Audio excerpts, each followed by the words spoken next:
எல்லாம் வல்ல இறைவனது திருவருட்கருணையால் இன்றைய நாளும் ஒரு நாயன்மார் நிகழ்ச்சியில் நாம் தரிசிக்க இருப்பவர் குங்கிலிய கலைய நாயனார்.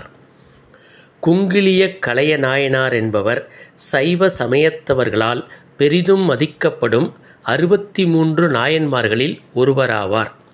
காவிரி பாயும் சோழ வளநாட்டில் திருக்கடவூர் என்ற தலம் இறைவன் வீரச் செயல் புரிந்த 8 தலங்களில் ஒன்றாதலின் கடவூர் வீரட்டானம் என்ற பெயரோடு விளங்குகிறது.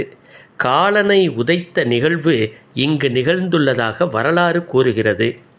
இத்திருத்தலத்தில் மறையவர்கள் சிறந்து வாழ்வார்கள். அவர்களுள் கலையனார் என்ற பெரியவர் ஒருவர் இருந்தார்.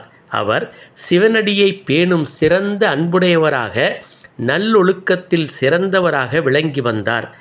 இவர் அத்தலத்தில் எழுந்தருளி அமிர்த கடேஸ்வரராக அருள்பாலிக்கும் இறைவன் மார்க்கண்டேயருக்காக காலனை காலால் உதைத்த கருணையை நினைந்து விதிப்படி குங்கிலிய தூபமிடும் திருப்பணியை நியதியாக செய்து வந்தார்.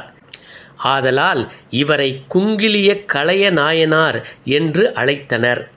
ஈசனின் திருவிளையாடலால் அவருக்கு வறுமை வர அதன் பின்னரும் அந்த திருப்பணியை வலுவாது செய்து வந்தார். வறுமை அதிகரித்த போதும் தம்மிடம் உள்ள நிலங்கள் முழுவதையும் விற்று பணி செய்து வந்தார். வறுமை மேலும் மேலும் தொடர தாமும் மனைவி மக்களும் பொருள் ஏதும் இல்லாத காரணத்தால் உணவின்றி பல நாட்கள் வருந்தினார்கள். இந்த நிலை கண்ட மனைவியார் கணவனிடம் மங்கள நாணில் அணிந்த தாலியை எடுத்து கொடுத்து இதற்கு ஈடாக நெல் வாங்கி வருமாறு கூற அதனை கொண்டு அவர் நெல் வாங்க சென்ற பொழுது எதிரில் ஒரு வணிகன் ஒப்பில்லாத குங்கிலிய பொதி கொண்டு வருகிறான். அதனை அறிந்த கலையனார், இறைவனுக்கே மனமுடைய குங்கிலியம் இதுவாயின் இன்று நல்ல பேறு பெற்றேன். பெறுதற்கரிய இந்த பேறு கிடைக்க யாம் என்ன தவம் செய்தோம் என்று சொல்லி தான் கொண்டு வந்த பொன்னை பெற்றுக்கொண்டு குங்கிலிய பொதியினை தருமாறு அந்த வணிகனிடம் கேட்க அவனும் மகிழ்ந்து அவர் தந்த பொன் தாலியை ஏற்றுக்கொண்டு குங்கிலிய பொதியை கொடுத்துவிட்டு சென்று விடுகிறான். கலையனார் சிந்தை மகிழ்வுடன் விரைந்து சென்று கோயில் களஞ்சியத்தில் அந்த பொதியின் குங்கிலியத்தை சேமித்து வைத்து தூபத் திருப்பணிகளெல்லாம் செய்து கொண்டு சிவ சிந்தனையுடன் அங்கேயே தங்கிவிடுகிறார்.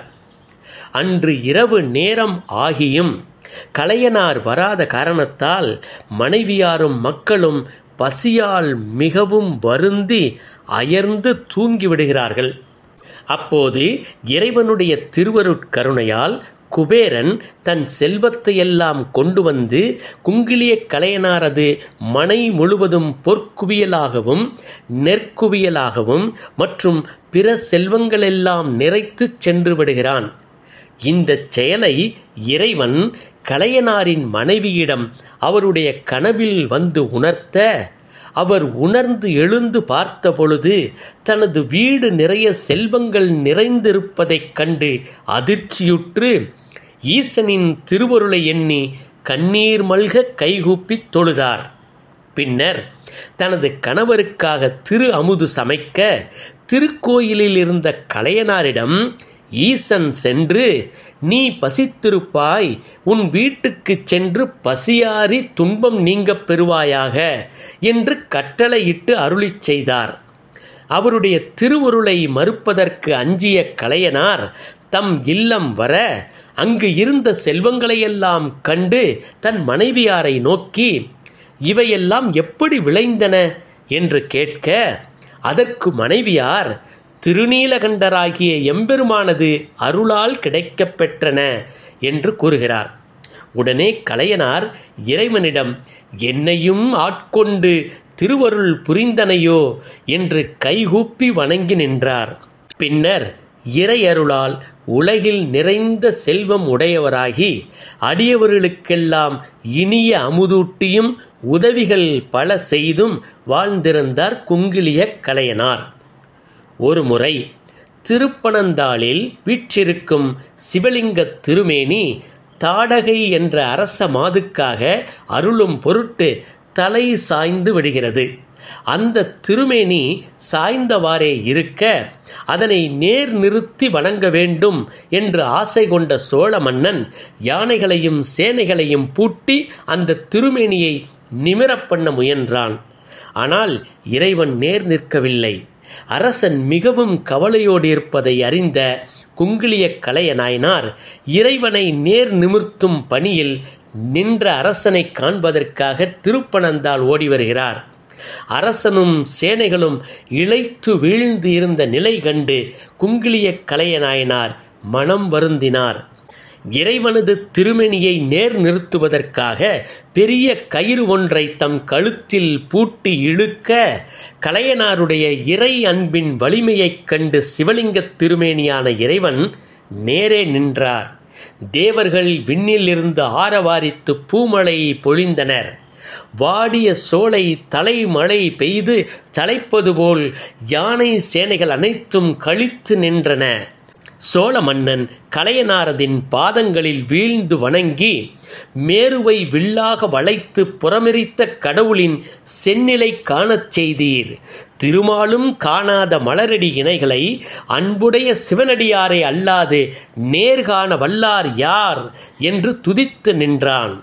பின்னர் அரசன் இறைவனுக்கு பிற பணிகள் பலவும் செய்து தனது நகரத்திற்கு சென்று விடுகிறான். அரசன் சென்ற பின்னரும் கலையனார் சில நாட்கள் இறைவனை பிரிய மனமில்லாமல் அங்கேயே தங்கி வழிபட்டு பின்னர் திருக்கடவூருக்கு செல்கிறார். கலையனார் திருக்கடவூரிலே திருப்பணிகள் செய்திருக்கும் நாளில் ஆளுடைய பிள்ளையாரும் ஆளுடைய அரசுகளும் அந்த திருத்தலத்திற்கு எழுந்தருள மிக்க மகிழ்ச்சி பொங்க குங்கிலிய கலையனார் அவர்களை எதிர்கொண்டு அழைத்து தமது திருமனையில் அவர்களுக்கு பெருமைக்கேற்றவாறு இன்னமுது அளித்து வழிபட அவர்களது அருளோடு ஈசனின் அருளையும் பெற்றார். இவ்வாறு கலையனார் அரசனுக்கும் அடியவர்களுக்கும் ஏற்றவனாய் தமக்கு நேர்ந்த பணிகள் எல்லாவற்றையும் செவ்வனே செய்து வாழ்ந்திருந்து சிவபெருமானது திருவடி நிழலைச் சேர்ந்தார் என்பது குறிப்பிடத்தக்கது. கடவூரில் கலையந்தன் அடியார்க்கும் அடியேன் எனும் திருத்தொண்டர் தொகையின் திருவடிகளை வணங்கி வாழ்வில் எல்லா செல்வங்களும் பெற்று இன்புற்றிருப்போமாக. மீண்டும் மற்றும் ஒரு நாளும் ஒரு நாயன்மார் நிகழ்ச்சியின் ஊடாக உங்கள் அனைவரையும் சந்திக்கும் வரை அன்பு வணக்கம் கூறி விடைபெறுவது குறைவில்லா அன்புடன் கொத்தமங்கலம் லேனா.